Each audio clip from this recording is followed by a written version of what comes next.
So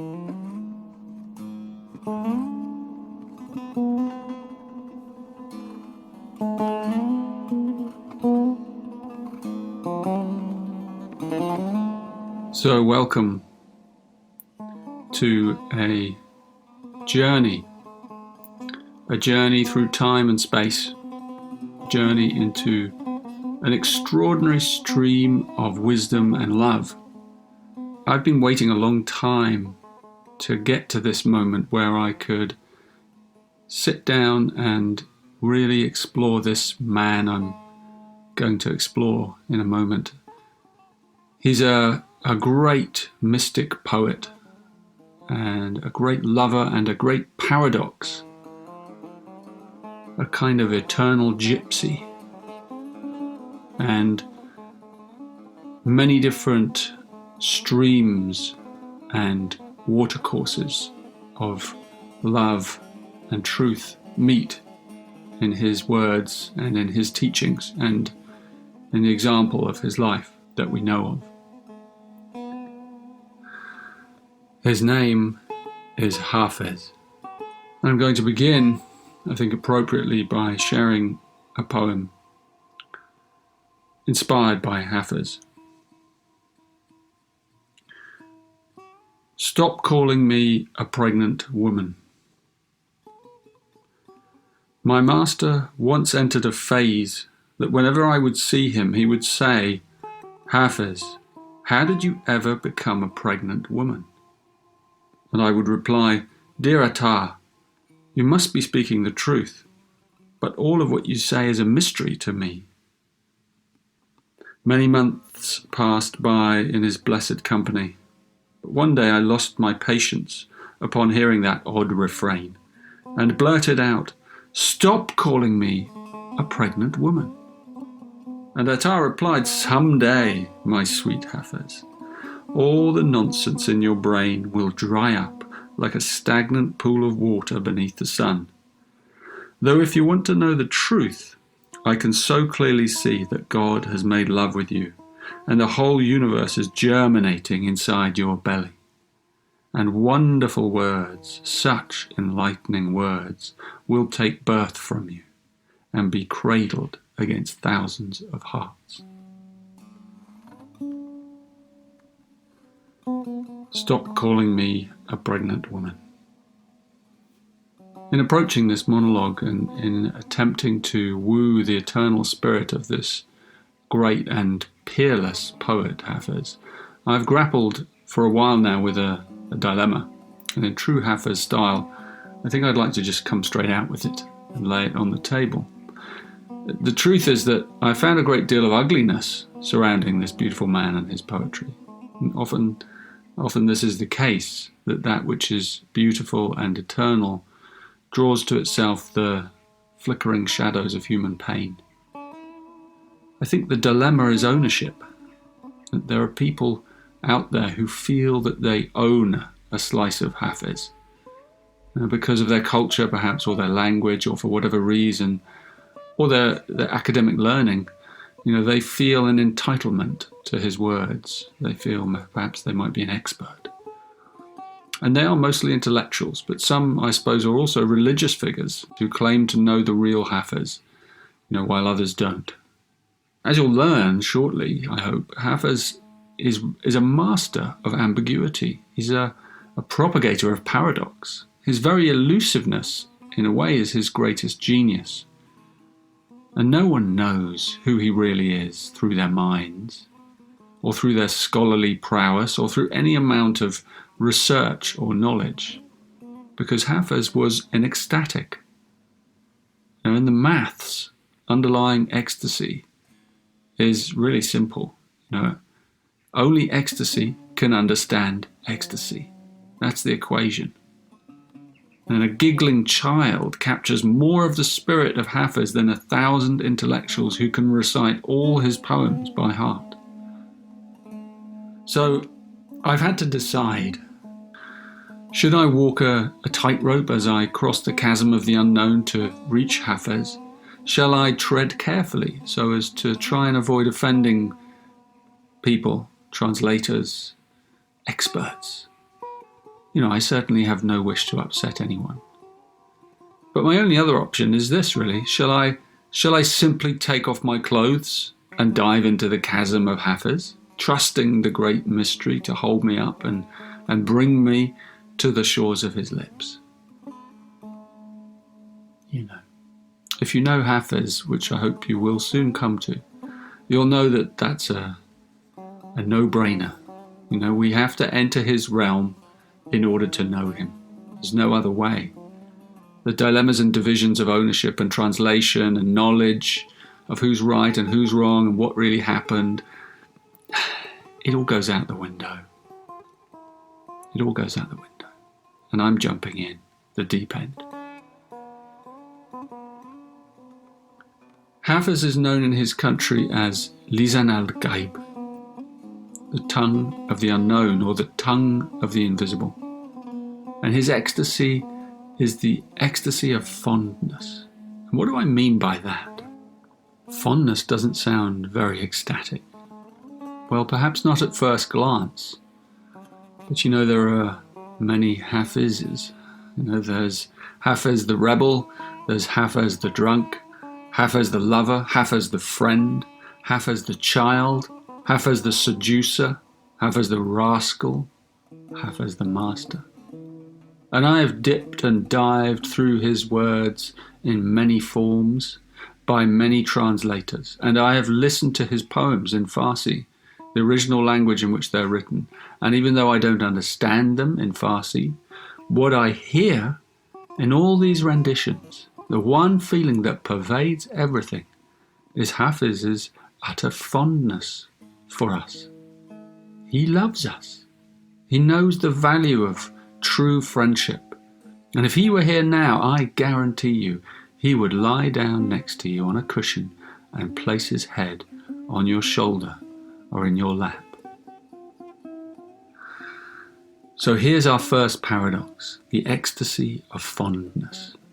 The gentle, listening touch of a child innocently approaching the mother or the father and just letting their adoration resonate in the silence and through touch.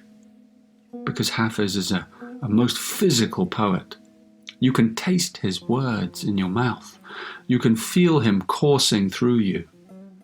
And quicker than almost any other poet, he can make you chortle, He can bring a mischievous smile to your lips. It's like when your child or your friend is in a bit of a bad mood, in a grump, and they're angry, and you happen to know the exact thing to say that will make them smile, that will make them snap out of it. You know that? That's Hafez. We can't help ourselves smiling, swooning, surrendering. He's an irresistible rogue in that way. So let's all breathe together. And breathe in this ecstasy, this soft ecstasy, the ecstasy of fondness, and let it fill you. And as I speak these words and you hear this gentle, beautiful music, just let the ecstasy of fondness over the next hour or so just come into your body and into your mind and just kind of soften everything. Ecstasy doesn't have to be this burning fire. It can also be soft, infinitely soft, like a pillow. And Hafez's ecstasy, it rises and it falls, it dips and it swells. But beneath it all is this crystal clear stream of fondness. He calls it the friend. The friend is a term he uses for us, the reader, his listener. He uses it for his teacher, and he uses it for God, the divine itself. And it's this notion of friendship that carries the gentle, dedicated flowing that I want you to breathe in during this transmission. In the Sufi tradition that Hafez was very connected to deeply, there's a concept known as sohbet.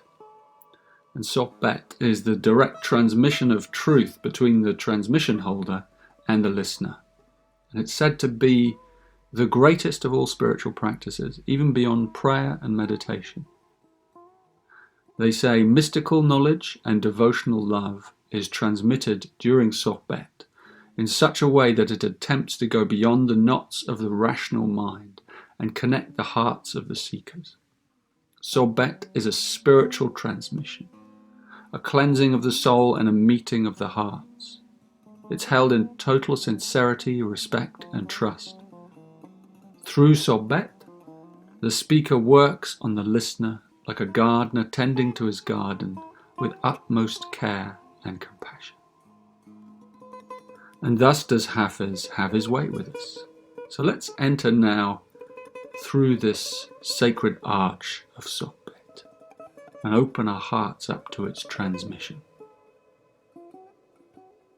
I'm going to do something a little bit risky here in this monologue. I'm going to lean into Hafez and let him guide us utterly. You know, I have before me, littered around my room, a good half-dozen translations of Hafez into English. I mean, I have many more than that, but these are the ones that I have, over the last months, refined it down to. These are the ones that I consider the best and the best poems. So I'm going to let his poems guide our flow in a completely random way, and therefore without a kind of preconceived structure. And in fact, this is an age-old tradition in Iran where Hafez is from. It's called Fāw.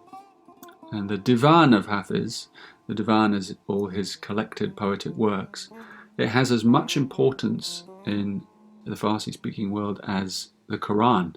And there's even a rumor that it outsells the Quran. So his poems, his book, his Divan of poems, outsells the Quran in Iran. That tells you how extraordinarily deep he has gone into the culture there.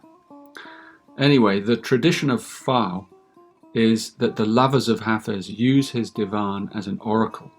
And Paul Smith, who's one well-known translator of the Divan, says that probably no day has passed since Hafez's death where someone, somewhere in the world, has not asked the Hafez poems for advice on some daily challenging matter. It's so worldly, yet so beautiful, his words. So this text of Hafez, it's this Divan, it's kind of similar to the I Ching in that way. You know, like the I Ching, it also has a kind of mathematical structure. And the Persian world was and remains deeply steeped in the knowledge of pattern and rhythm. It spawned algebra. It's an essentially Persian invention. And we can also see these principles of perfection all across the ancient Persian Empire, you know, in what is probably the most cosmically balanced architecture ever devised by man. And in addition to this, Hafez's poems also sing out with an intuitive depth that I think far surpasses the Chinese I Ching. It's a different way into wisdom. So this journey we're going to do here will be different from the way it's done in Iran, where obviously they don't have to worry about translations. But I'm going to dip and dive through various translation styles, and I have many versions, so I'm going to pick the ones that I feel are closest in spirit to the essence of Hafez. And obviously I'll tidy up the edit so that you don't have to hear me leafing through all those books. So you'll have a nice flow, I hope. Hafez wrote his poems in a very structured form called the ghazal. And a ghazal is a closed poetic form. It's used in lyric poetry. It's usually with rhyming couplets. And these ghazals are something similar to the sutras found in the ancient Indian Vedas, or perhaps the hexagrams of the Chinese I Ching. But the ghazal also has an unusual rhyme known as a monorhyme. And a monorhyme is a repeating rhyme that falls always on the last word, and it creates a kind of hypnotic trance-like rhythm. In English, we don't actually have anything very similar. One of the closest forms to the ghazal is actually, well, it might be like modern hip-hop or rap, you know, where the same rhyme holds the whole song together in a repetition. So in the case of Hafez's ghazals, you can hear how incredibly musical these poems are. So I will show you now an example in Farsi, that the language that they're written. نفس باد صبا مشک فشان خواهد شد. عالم پیر دگر باره جوان خواهد شد. ارغوان جام عقیقی به سمن خواهد داد. چشم نرگس به شقایق نگران خواهد شد. این تطاول که کشید از غم هجران بلبل، تا سراپرده گل نعره زنان خواهد شد. گر ز مسجد به خرابات شدم خرده مگیر. مجلس وعظ دراز است و زمان خواهد شد. ای دل ار عشرت امروز به فردا فکنی، مایه نقد بقا را که زمان خواهد شد. ماه شعبان منه از دست قدح، کین خورشید از نظر تا شب عید رمضان خواهد شد. گل عزیز است غنیمت شمریدش صحبت، که به باغ آمد از این راه و از آن خواهد شد. مطربا مجلس انس است، غزل خوان و سرود. چند گویی که چنین رفت و چنان خواهد شد. حافظ از بحر تو آمد سوی اقلیم وجود. قدمی نه به وداعش که روان خواهد شد. I find that mesmeric. It's a sound that everyone who lives in a Hafez culture will know. They hear these ghazals as babies and they live surrounded by them. The poems of Hafez are also prismatic, like tiny multifaceted crystals, little monads. They reflect the light in many different ways depending on how you turn them with your mind's fingers. And this is, of course, why they create such great arguments and why they can be used intuitively in many different ways. And this particular style, the way he wrote them, means that these poems are very difficult to translate. And in translations, the dilemma is always either to keep closer to the style and the content or closer to the spirit of the poem. And one usually compromises the other. So I'm going to use translations from both sides of the spectrum. Some are accurate in terms of the style of the lyric, but then they can also feel a bit wooden and forced, whereas others are far away from the original, but they still are alive with the spirit of Hafez. So I think that's probably enough of an introduction. Let's begin our journey. Let's initiate the sohbet, the sacred space.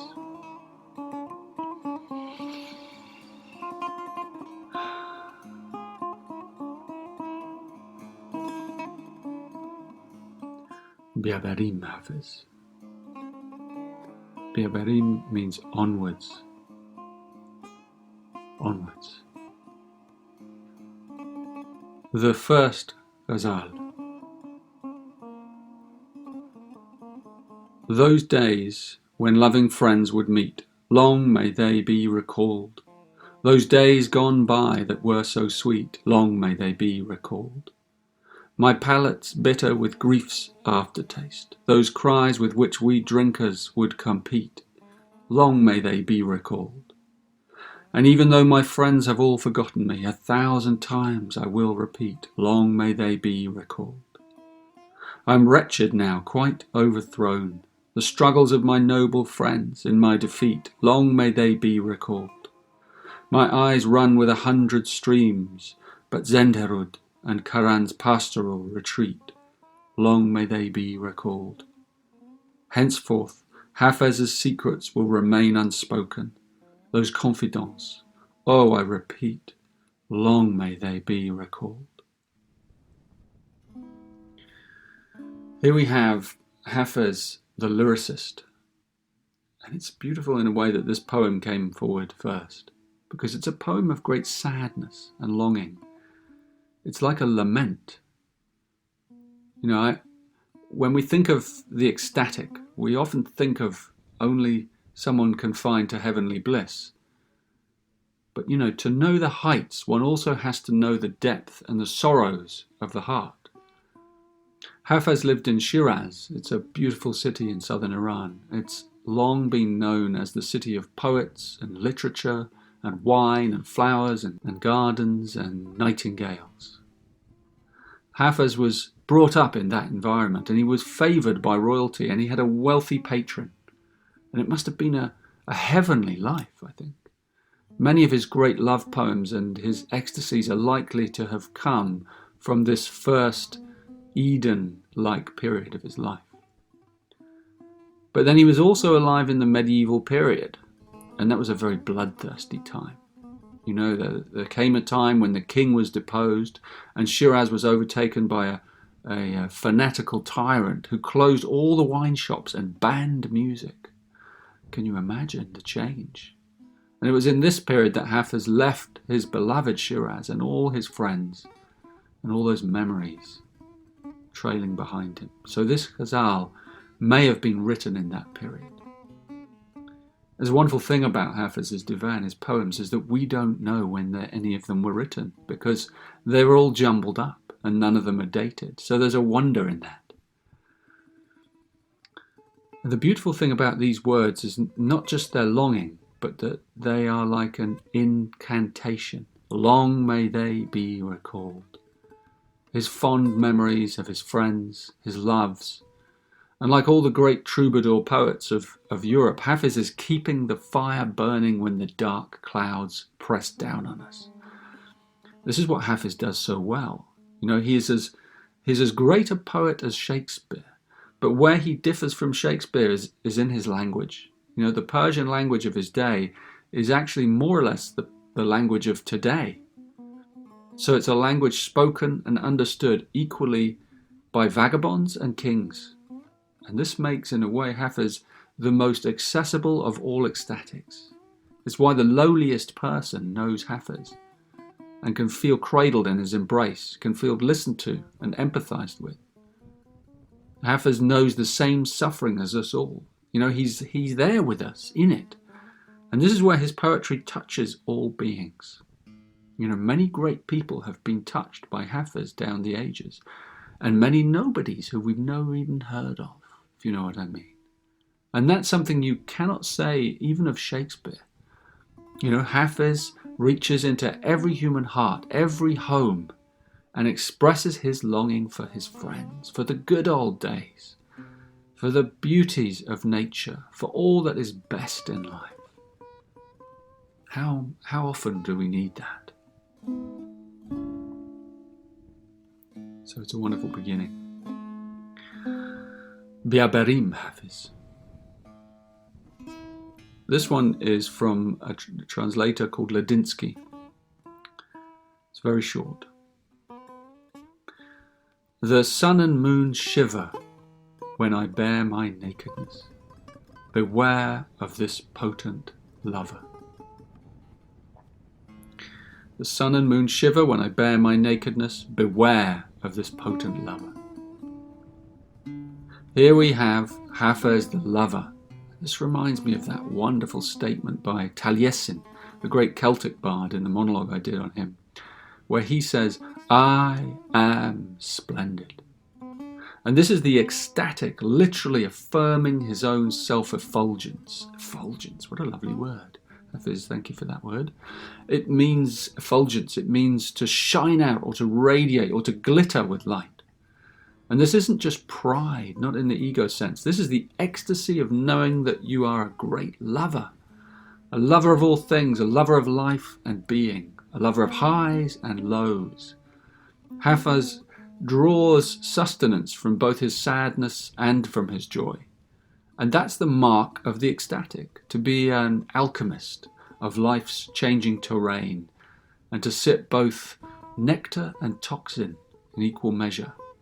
Not to hold back from feeling it all. To let life's waves break upon your gentle heart, pummeling you until you are nothing, until you have nothing left to give, nothing to say, until there's nothing. And this is love. It's the dark love of the mystic that cannot be known by the intellectual or by the expert or by the tentative or by the greedy or by the power seeker. And this is what it means to hit rock bottom.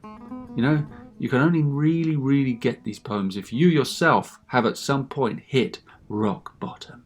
You know, Hafez has reached the base of his self. He's gone to the depths, and marvellously, he's been lifted by that experience. And he's discovered his own invincibility. This man, Ladinsky, he's highly contested as a translator of Hafez. You know, his translations aren't really translations at all. You know, they're really poetic fragments, renderings, inspired by Hafez, since they're so far from the original. Nonetheless, what Ladinsky has done here is he's taken a single element from one of Hafez's ghazals, and he's caught its quintessence. You know, and I've slightly adjusted it because I felt the original rendering was a little too crude for Hafez. The sun and moon shiver when I bare my nakedness. Beware of this potent lover. We are nothing. We are everything. We are God. We are the lovers. All those who are afraid of their own nakedness, who harbour secrets and lies, who would harm another being, beware, the lover is coming, and no force in this universe can prevent such an orgasm from coming into the world. That's Hafez.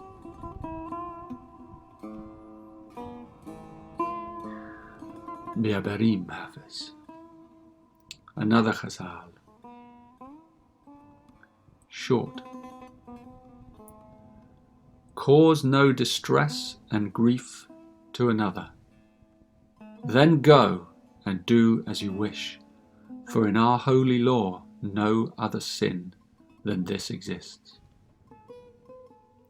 Cause no distress and grief to another, then go and do as you wish, for in our holy law no other sin than this exists. I laugh because the pattern in which these are emerging are creating a story. And here we have Hafez, the heretic.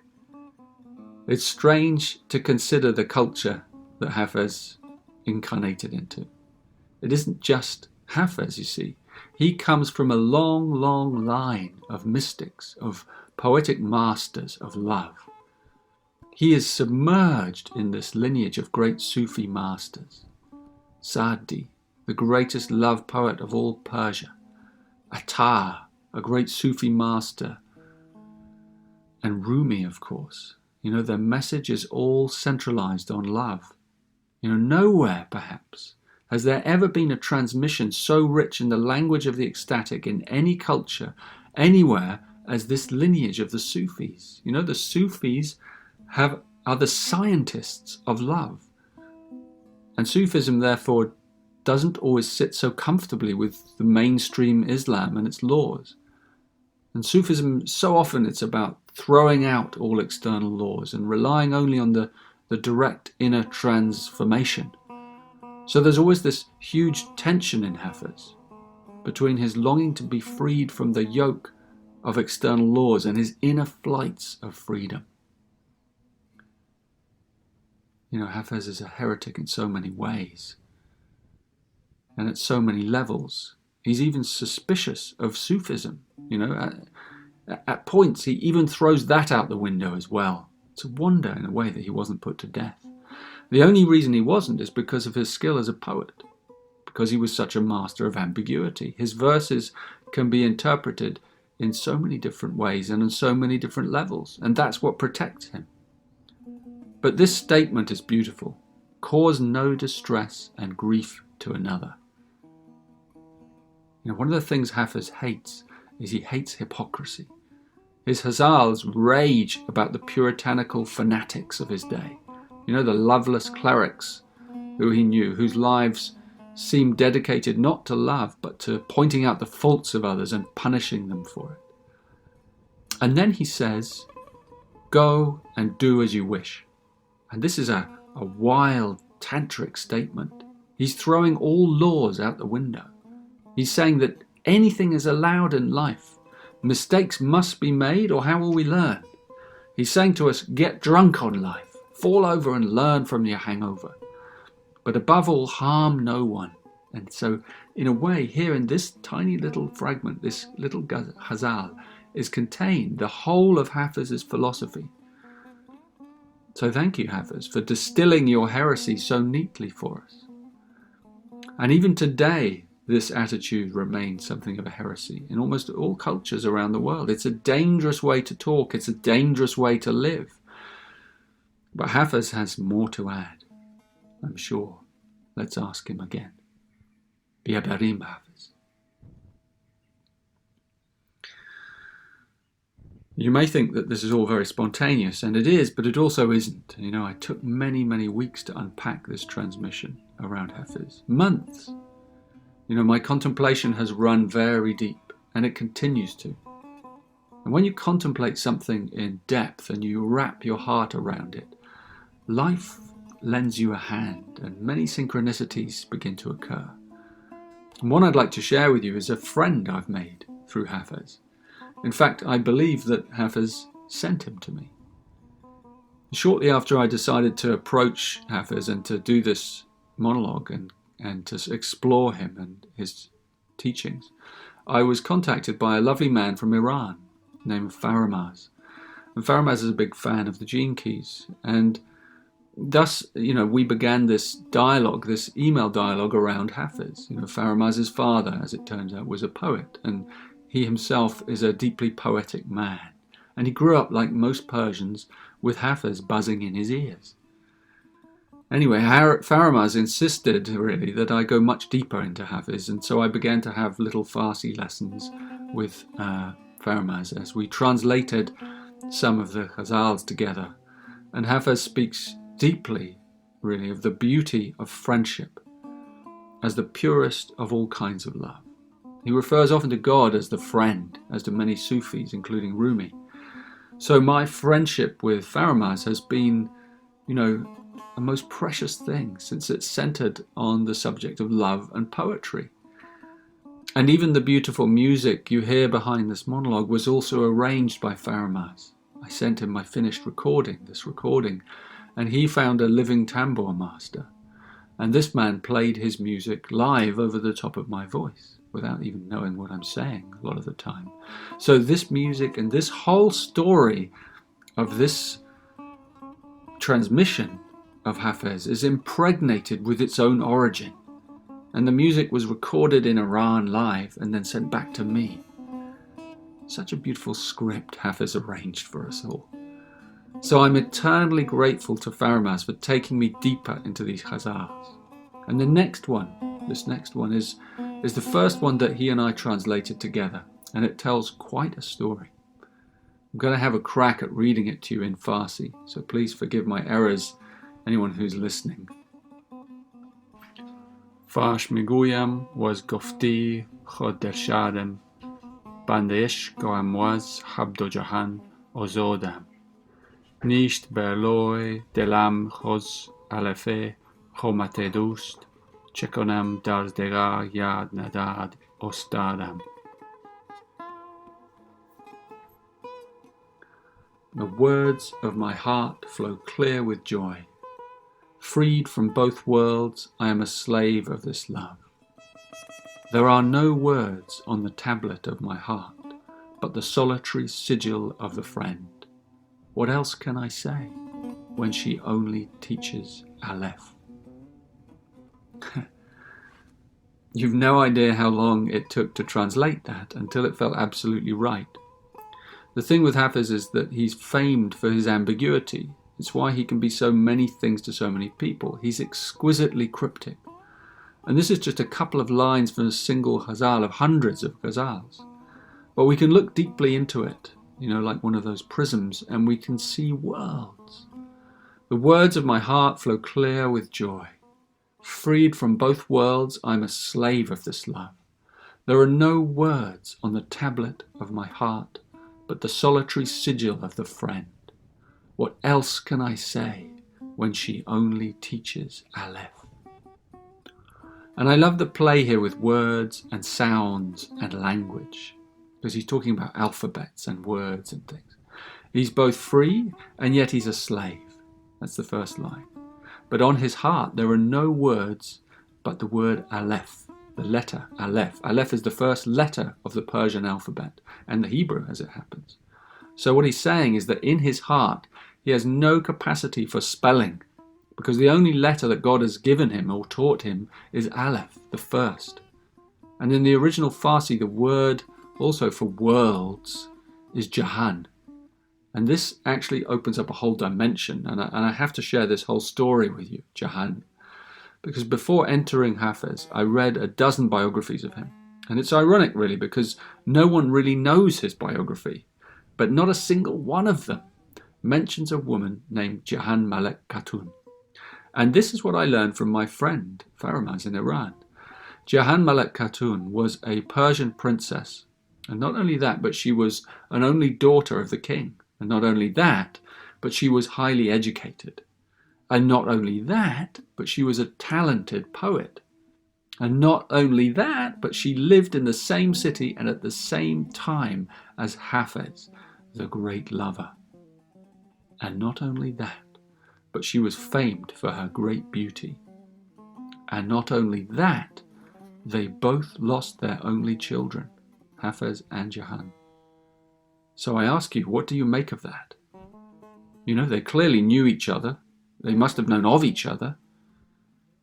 They moved in different circles, her being royalty, but Hafez was often at court.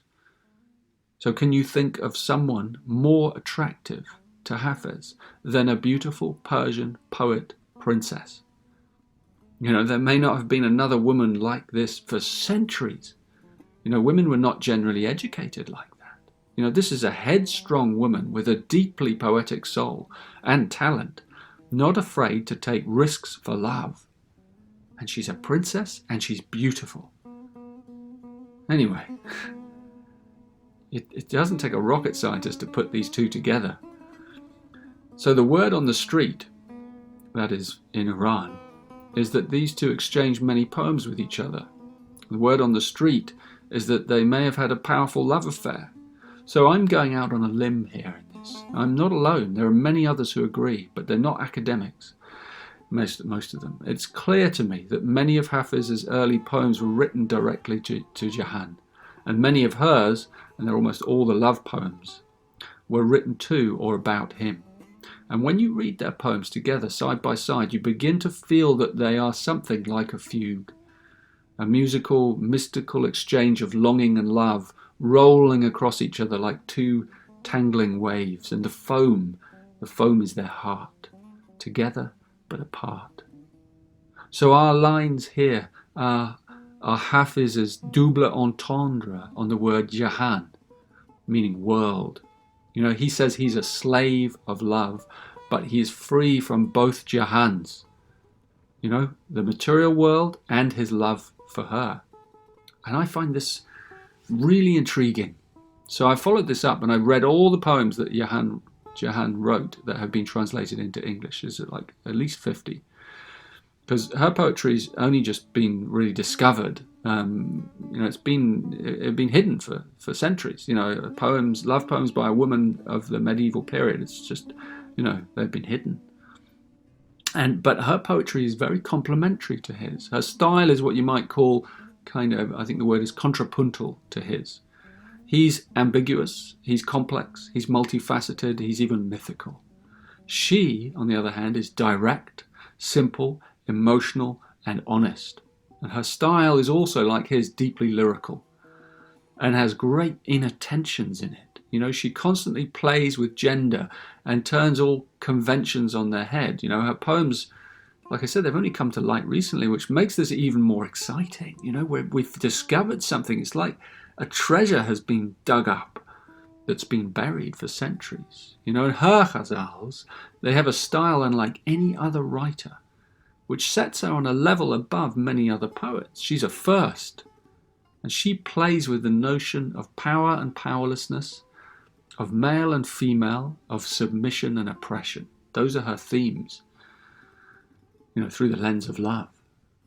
The main difference between the two is that Hafez eventually achieves transcendence. That's clear through his poems and who he is. And he enters into an illuminated view in which love becomes ecstatic as it approaches union with the divine. Whereas Jahan's poetry, on the other hand, is infused with melancholy and loss. And it reminds me, in a way, of the lyrical poems of the English romantic poet Shelley. You know, the same longing beats in them. In her devotion, Jahan's devotion to Hafez is matchless. Her longing saturates her so deeply that she seems never to escape it. But the poems have a tender beauty. You know, I'm going to read you one here. Now by his doe-like eyes, the full moon of his face, his eyebrows arch that's like the new moon in its grace. By his bright cheeks, the rose and jasmine mingled there, by his moist lips, and by the sweet scent of his hair. By my parched, thirsty lips, by meeting him at night, by his proud stride, and by his sapling slender height. And in the same ghazal she also says, I gave my heart, my head, heart, soul, and faith to you. So who's informed you killing me's a legal thing to do? So who's informed you killing me is a legal thing to do? I'm going to try and explain what I think that means. A nice translation, by the way, by Dick Davis, keeping the rhyme. You can tell that this was a secret affair, you know, where they met by night. You know, who's informed you killing me is a legal thing to do? So there's this suggestion in this poem that he, if it's Hafez, has put her away, you know, killing her. He's forgotten her. He's moved on from her. He's negated her. He's denying her. Something like that. Ignoring her. Here's another one by her. How would it be, my soul's love, if you healed my heart for me and pitied my poor state and didn't stay apart from me? Your ruby lips are fire. Your face is like the shining moon. It would be right for you to visit me, my dear, and soon. You swore 1,000 times you'd come, which you have not yet done. Of all the promises you've made, why don't you keep just one? I have endured a wretched lifetime of your tyranny. Tell me, my dear, how long will you go on tormenting me? How often will you swear to me, I'll come, and then desert me? Your leaving me's a brand. How long do you intend to hurt me? Why do you injure all your friends like this continually and make me into what my enemies would wish for me? My heart, how long will all this longing last? Calm down and rest. You'll certainly upset the world if you don't stop this quest. You know, I have to include Jahan's poetry because it's a part of Hafez. It takes a powerful woman to call a man to his honesty like this, you know. And I believe that this is showing us a less than perfect face of Hafez. You know, Hafez is referred so highly to by so many. It's easy to put someone like him on a pedestal when they're dead. But I believe Hafez is deeply human, and I think he made many mistakes in love, like all of us. I believe he adored this woman. I believe she was the love of his life. You know, listen to this from Hafez. And if your slender waist's not destined for the likes of me, I still know happiness when I invoke its memory. And then your chin that's so delectable and sweet, I swear, 100,000 fancies could not plumb the dimple there. My tears are ruby red, but that should come as no surprise. Your lips are ruby red. It's tears for them that fills my eyes. You know, this is not a metaphor. You know, I think a lot of Hafez is real. It's not all this celestial divine transport that people claim. You know, people putting him on a pedestal. Almost all Hafez experts are men, and many of them are rooted in a strong patriarchal mindset. And I believe that in his poetry we can see one brave man's journey into the abyss of love, and it begins with human love. Human love is its anchor. So I think here we are seeing a side of Hafez that few have the guts to speak of. He wasn't the perfect lover. It takes a strong woman to call a man on such a point. He was a hypocrite at times. He lied to her. He made promises he couldn't keep. We've all done this in love, especially in our first loves. And imagine the difficulties for them both. Hafez was given to flights of fancy and romance, especially when he was young. He's said to have fallen in love with another beautiful woman called Shak-e-Nabat. And there's a long story about her. And she was a woman he saw from a distance and fell in love with the idea of her beauty. And these legends about Hafez abound, and it's easy for us to romanticize them. It's hard for us to know the truth. So my gut feeling is that Hafez was afraid of the power of Jahan's love, afraid of giving to her totally. And you can empathize from both sides. They were doomed from the start. It's a classic tale of star-crossed lovers, the princess and the vagabond. It's an old tale, as old as the hills, Beauty and the Beast. I don't really want to dwell on it too much because it's only one aspect of Hafez. Hafez the human, Hafez the imperfect. What I do want to say, though, about their love is something mystical. That sometimes when a soul incarnates, it splits into two, and it creates a perfect tension on the human plane. And it then has to play out the human drama of that tension. And the tension either ends in sorrow or it ends in transcendence. And in this tale, both happy and sad, Hafez went the way of transcendence and Jahan went the way of desolation. But, seen from another view, that can also be seen as a sacrifice. Jahan is a sacrificial figure. In that respect, and because of her incredible bravery as a woman in a man's world, she deserves our admiration and our deepest honouring. And I hope that in the years to come, she will be given the attention she deserves, and her poetry will be seen in all its glorious, feminine, aching subtlety. And as Hafez says, this time through Ladinsky, love is the funeral pyre. Love is the funeral pyre where I have laid my living body. All the false notions of myself that once caused fear, pain, have turned to ash as I neared God. What has risen from the tangled web of thought and sinew now shines with jubilation through the eyes of angels, and screams from the guts of infinite existence itself. Love is the funeral pyre where the heart must lay its body. بیابریم حافظ.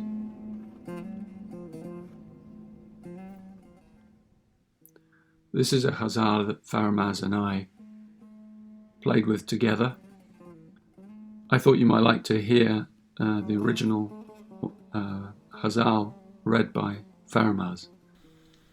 زلف آشفته و خو کرده و خندان لب و مست، پیرهن چاک و غزل خوان و صراحی در دست، نرگسش عربده جوی و لبش افسوس کنان، نیم شب دوش به بالین من آمد بنشست، سرفراگوش من آورد و به آواز حزین گفت ای عاشق دیرینه من خوابت هست؟ عارفی را که چنین ساغر شب گیر دهند، کافر عشق بود گر نبود باده پرست، کافر عشق بود گر نبود باده پرست. This is the translation by Robert Bly, with a few minor changes by me.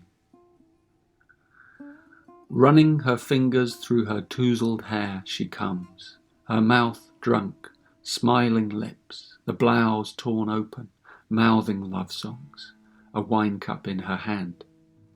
Her eyes were yearning for a drunken brawl, her mouth moist with gibes. And this creature sat down last night at midnight on my bed. She put her lips close to my ear and murmured in a mournful whisper these words, "What is this? Aren't you my long-lost lover? How can you sleep?" The mystic lover who receives this sleep-stealing wine is a traitor to love if he doesn't worship this very same wine. You see, there's a greater beauty always in someone's transcendence when we can see the suffering that he or she has passed through and then how they've transformed it. And this ghazal sings out with the pure essence of Hafez's technique, if I can call it that, for transcendence. You know, he employs the art of erotic contemplation. His is the path of love in every way, and the path of love involves a different kind of suffering from the path of meditation. You know, love drags us through the world. It hauls us through the taverns and the marketplace, and we will be battered and bruised by it. But one day, we may have the epiphany that the love on the outside is but a shadow of the love on the inside. Look at the world today that our young inhabit. The promises of love, the songs of love, the TV shows of love, the dream of love. And we who've passed beyond the age of 40 or so, you know, we've learned that all is not what is promised. And even if we find it, it slips through our grasp. It eludes us. And it must do, because love in the phenomenal world is the effect of a deeper love, an acausal love. And this deeper love, this ecstasy, is beyond any effects. It doesn't have a target. It's simply our true nature. So in this epic tantric ghazal, Hafez is using the rich imagery of desire to evoke this deeper sense of union. This beautiful temptress sits on his bed and wakes him up with a cup of wine. And in a mournful whisper, she murmurs these words, "What is this? Aren't you my long-lost lover? How can you sleep?" You know, the mystic lover who receives the sleep-stealing wine is a traitor to love if he doesn't worship this very same wine. Hafez comes from a tradition in which wine is a mystical symbol. Wine has long been seen as this, but nowhere more than in the Sufi tradition. And almost every other poem has some allusion to wine or to being drunk. And it's so intriguing again, because he comes from a culture in which drinking is not allowed. And this creates an even greater tension. And Shiraz, where Hafez lived, was a famous wine region, not to be confused with the grape, by the way. And again, I'd like to suggest here that there are many dimensions to this. Clearly Hafez knows what it feels like to be drunk. You know, he obviously loved to drink wine, just as he loved to make love to women. But he also evidently transcended both these pursuits. You know, it seems he may have mastered them and transcended them. You know, when I speak to my friend Faramaz, he says, you know, in Iran today, people drink, you know, it's all undercover. People drink wine, they grow wine, people even grow grapes, but it's secret. They do it secretly. You know, you can't hold this kind of ecstasy down. You know, you can't have an outside law that blocks love. Here are some insights on this subject from the great master Meher Baba, who was a huge fan of Hafez. Wine and love. The Sufi master poets often compared love with wine. Wine is the most fitting figure for love because both intoxicate. But while wine causes self-forgetfulness, love leads to self-realization. The behavior of the drunkard and the lover are similar. Each disregards the world's standards of conduct, and each is indifferent to the opinion of the world. But there are worlds of difference between the course and the goal of the two. The one leads to subterranean darkness and denial. The other gives wings to the soul for its flight to freedom. The drunkenness of the drunkard begins with a glass of wine which elates his spirit and loosens his affections and gives him a new view of life that promises a forgetfulness from his daily worries. He goes on from a glass to 2 glasses to a bottle, from companionship to isolation, from forgetfulness to oblivion. Oblivion, which in reality is the original state of God, but which with the drunkard is an empty stupor, and he sleeps in a bed or in a gutter, and he awakens in a dawn of futility, an object of disgust and ridicule to the world. The lover's drunkenness begins with a drop of God's love, which makes him forget the world. The more he drinks, the closer he draws to his beloved, and the more unworthy he feels of the beloved's love, and he longs to sacrifice his very life at the beloved's feet. He too doesn't know whether he sleeps on a bed or in a gutter, and becomes an object of ridicule to the world. But he rests in bliss, and God, the beloved, takes care of his body, and neither the elements nor disease can touch it. One out of many such lovers sees God face to face. His longing becomes infinite. He's like a fish thrown up on the beach, leaping and squirming to regain the ocean. He sees God everywhere and in everything, but he cannot find the gate of union. The wine that he drinks turns into fire, in which he continuously burns in blissful agony. And the fire eventually becomes the ocean of infinite consciousness in which he drowns.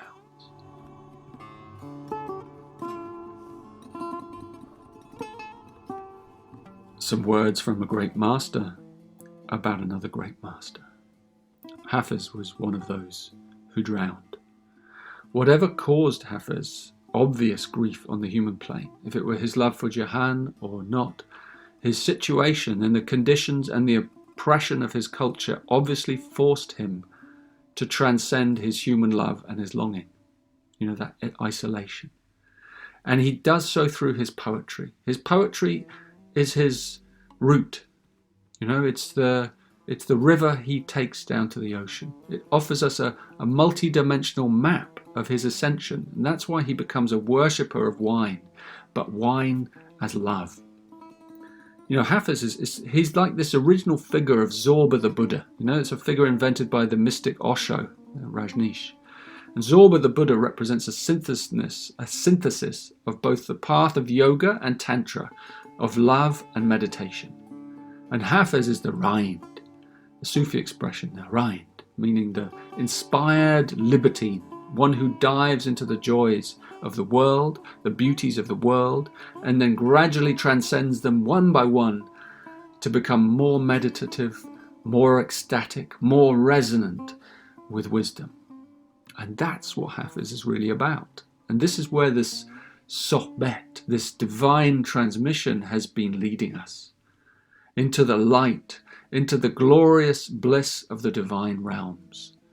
And as Hafez approaches union with his beloved, with the divine, his poems begin to change. They begin to explode with epiphany. He starts showering light, and the sparks of his illumination rain down on us through his words, through his wonder, and through his outrageous sense of abandon and humour. And this is, I think, what Ladinsky captures best in his Hafez-inspired poems. No one else has captured this spirit, I think, better than he in English. Running through the streets, screaming, throwing rocks through windows, using my own head to ring great bells, pulling out my hair, tearing off my clothes, tying everything I own to a stick and setting it on fire. What else can Hafez do tonight to celebrate the madness, the joy of seeing God everywhere?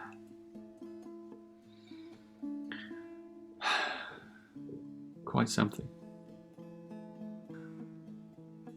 I think we might manage just one more poem. One more, Hafez. Can you leave us with a final glittering epiphany, a heavenly coda, a spine-tingling finale? Biabarim.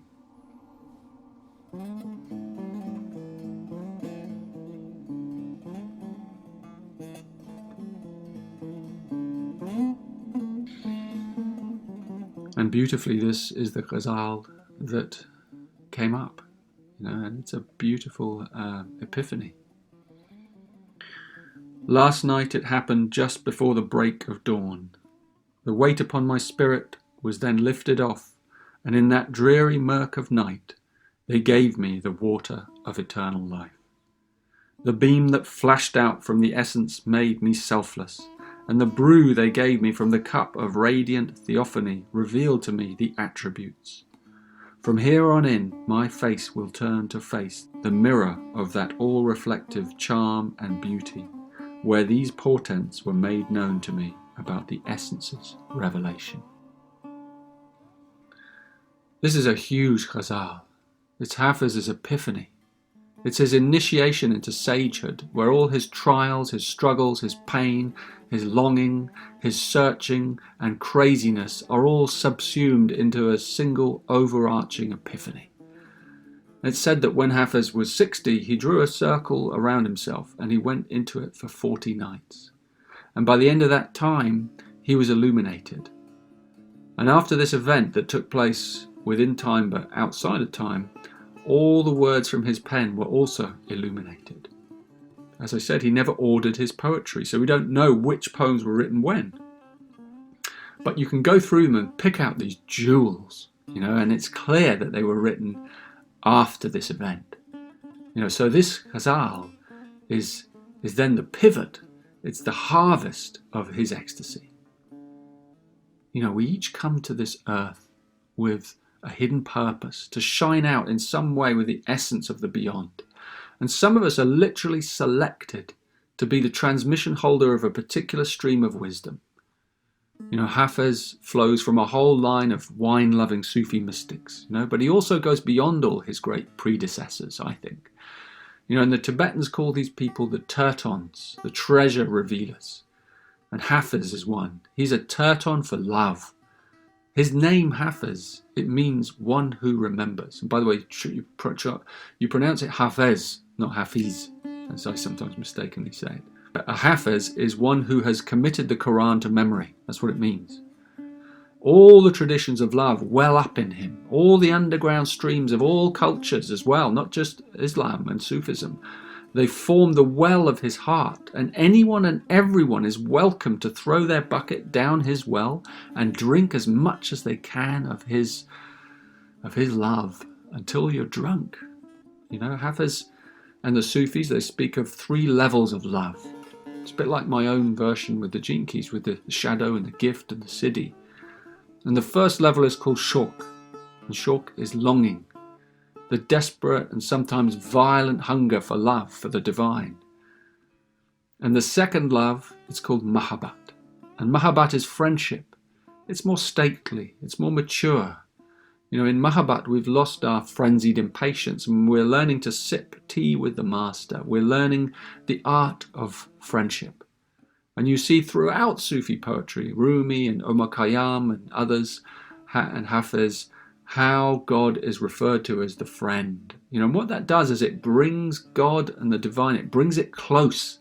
It brings everything close. It makes everything close. There's this deep intimacy, and this is Mohabbat.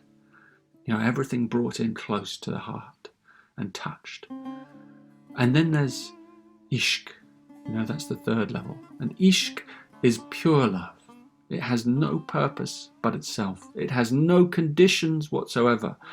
It's the love of innocence. It's the heart returned to its original state at the moment of birth. Ishq. Even the word carries the transmission. The breath of this purity. Ishq. And finally, there's actually one more level. Fana. Annihilation. And that's when you turn your face to God and you never look away again. Like Hafez stepping into his magical circle. Fana is when the siddhi dawns and eternity is revealed. Truth explodes quietly in the depths of our being, and even ecstasy then becomes calm and loses its fire. Words from Fana are silent. Poetry becomes prayer. Prayer becomes supplication.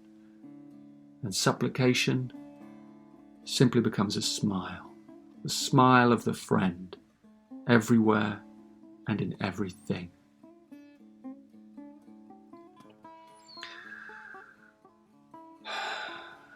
Hafez, thank you. Thank you for this amazing gift of your words and your spirit and your heart. Any final words?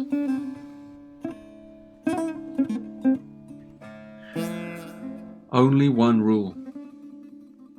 The sky is a suspended blue ocean. The stars are the fish that swim. The planets are the white whales I sometimes hitch a ride on.